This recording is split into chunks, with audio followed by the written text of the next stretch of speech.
Hey guys, little bit different video today. We're going to be typically I title these in the kitchen with the 55-year-old dad, but we're kind of halfway in the kitchen. We're out on my patio and we are going to use my grill to turn it into a smoker. So let me kind of set the scene. What we're doing is, I've got a little bit of an office party tomorrow, pre-Christmas, and we're just doing like an impromptu potluck kind of thing. And there's a recipe that I came across a while back. I love slow cooking pot roast. I've been using the same recipe for I have no idea how long. I think my grandma taught my stepmom, and then my stepmom taught me, and I've just been doing this, like I said, I don't know how many years. I mean, if it's not broke, don't fix it. I mean, it's good stuff. I mean, the pot roast is just, it just falls apart. You slow cook it for about 8 to 9 hours in the crock pot. But there's a certain way you do it, which makes it awesomely good. But I decided to try something else out. I saw this a while back and I've been dying to try it. Doing a smoked pot roast. So what we're gonna do is we're gonna smoke the pot roast. I'm gonna cook in the kitchen. I'm gonna cook the potatoes and the carrots like I normally do in the crock pot. And then while those are cooking in the crock pot, I'm gonna over here, I'm gonna put together the, I went blank, the pot roast. So I'm gonna take you on this journey, and then what I'll do is in the description below, I will link in the website of where I got the recipe. So if you want to try this, you can try it. We'll see what happens. So let me get a couple things started, and we'll go to the next segment of this. All right, folks. So what you can see is, got a little couple scragglers here. So I've got the fire chimney in place. This is something you want to use if you don't want to really use the traditional like Kingsford lighter fluid. You can do it this way. You typically will have some sort of paper, usually newspaper is what I use, or you might even have some like packing paper that you've gotten in an Amazon box. But you can put that down there at the bottom cavity, and then put your charcoal, whether it's the compressed charcoal, the briquettes, or this lump charcoal. I personally prefer to use the lump charcoal. I just think it's a little bit more natural. But either way is fine. It doesn't really matter. It's whatever your preference is. But you put it in there, you light it on the bottom, you wait about 15 minutes or so, and then what happens, you'll look down in here at the top, and all those embers will be nice and beautiful, kind of that reddish orange that you want in your coals.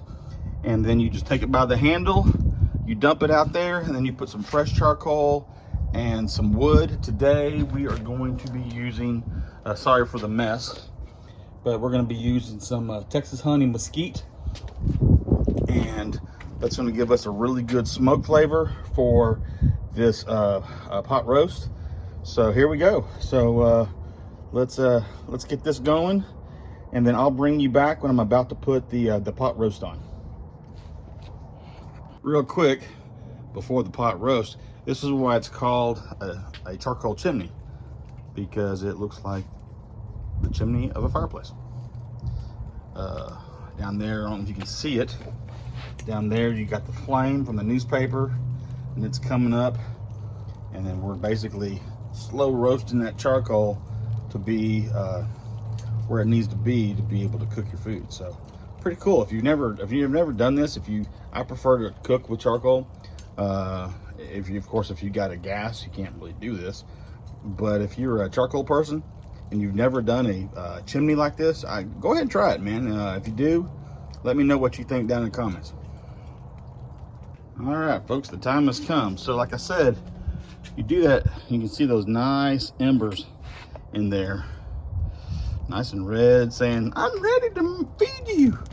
So all you do is, this is going to be hot, so you definitely want a glove of some sort. You're going to dump that out. Try and make sure you get it all in there. definitely put that on some concrete because it's gonna be suckers are gonna be hot. So then what I do is I'll put some fresh charcoal on top of that bed with some hickory or mesquite, and then we're just gonna let this slow. I've got the vents barely open on this. So here is I got this at Sam's. It's a 4.5 pound chuck roast. So last night I prepared it.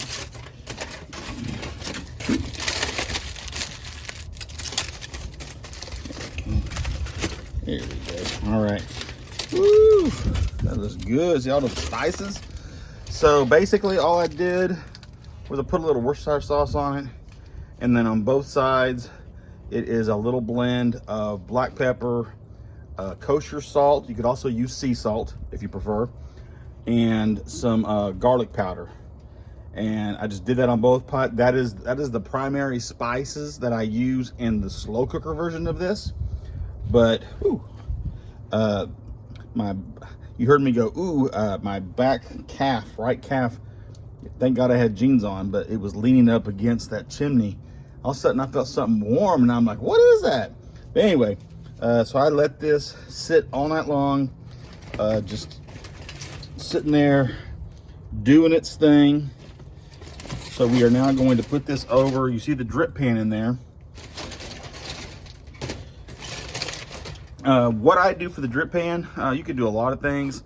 Sometimes I will use beer. I can go buy some like Pat's Blue Ribbon, some cheap beer, or if I have some wine that's been sitting for a while and it's kind of gotten tainted a little, not tainted, but it's kind of more got that tarty taste to it. It's no longer really good for drinking. I'll save those. I don't dump them out, and I can use those. But primarily, most of the times, whenever I'm smoking a real brisket or a pork shoulder or anything like that, I will use just plain old applesauce. I'm not applesauce, duh, apple juice. I'll go to the store. I'll buy the store version, the biggest bottle possible of apple juice, and that's what I use in there. And that will help. That moisture, as it gets hot, that moisture will go up just like it does, outside. Whenever it's hot here, that moisture from the ground goes up to the clouds, and then that's what potentially could produce rain and stuff like that. So what I'm wanting is the moisture from that apple juice to come up and just basically keep hydrating that chunk of meat. There is some good fat in this chuck roast, so that's going to also help it with the tenderness and whatnot. But this is it. I'm gonna put on the charcoal, put on some wood, and then just let it sit, come back and check on it in about an hour. All right, it's gotten a little dark out here, so let's find out how we're looking. All right, look at that. See, doesn't that look like kind of like a brisket? In fact, they call this the poor man's brisket.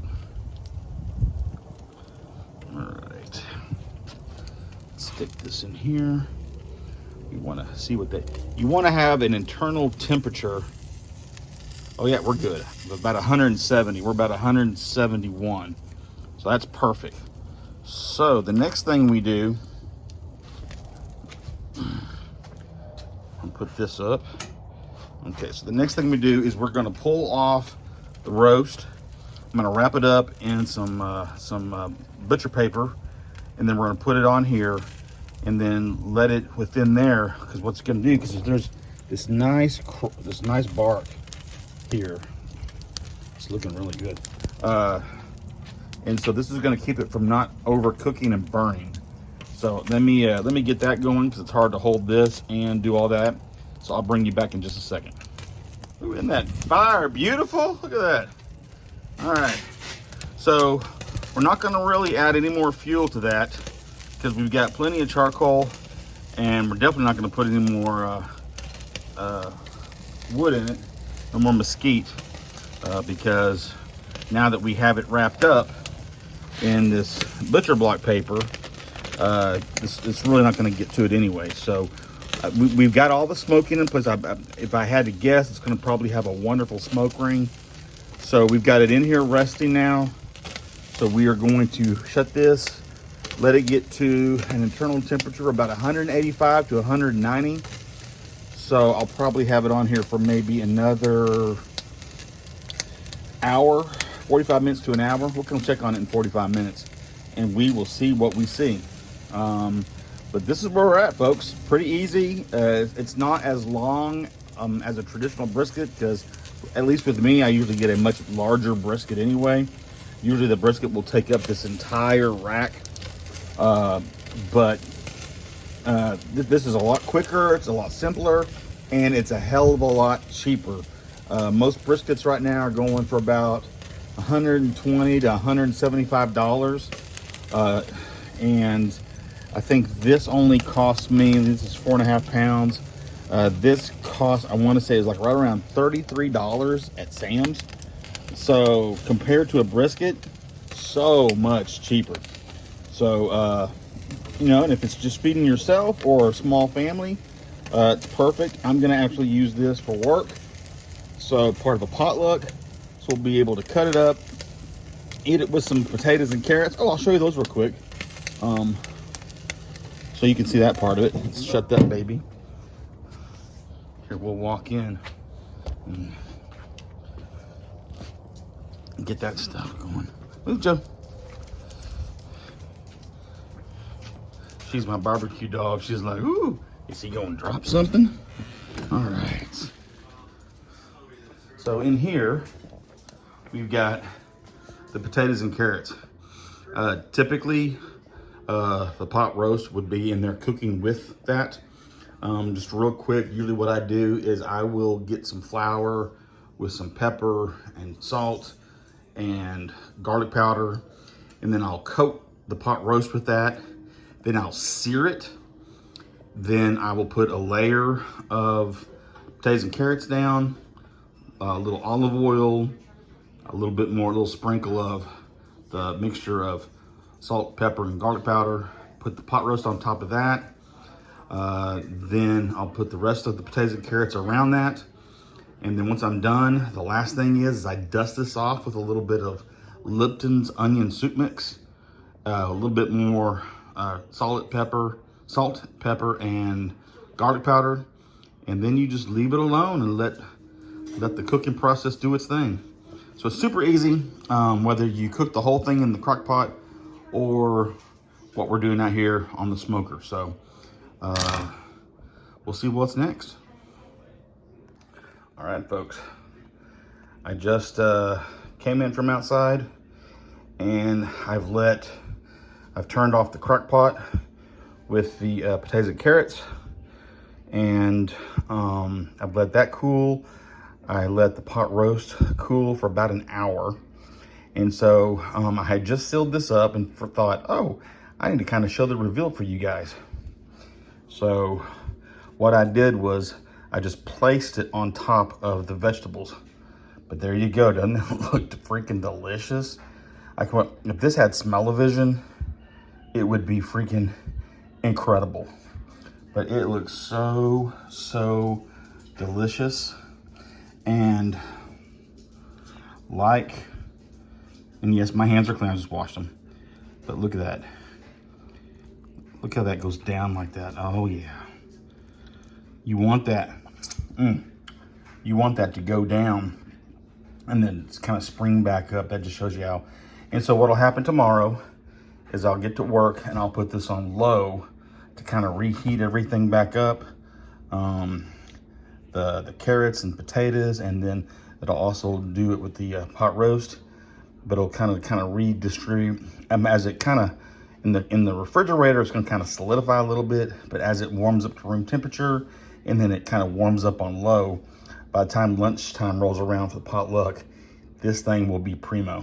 So guys, if you want to try something different instead of just the old crock pot roast, try smoking it. I have a suspicion that this is going to be awesome. Of course, I won't be able to film the tasting of it, but I will definitely, when I upload this and I add the link in the description, I will tell you the results and the remarks of the people who enjoy this tomorrow. So you guys be awesome. Have a Merry Christmas. Spend some excellent, wonderful time with your family. We have a sick person in our family right now, so please put your prayers up for her. And love you guys. But let this food be nourishing. Get your protein on, and most importantly, get your fit on. You guys have a good one. And this is 55-year-old dad signing off in the kitchen.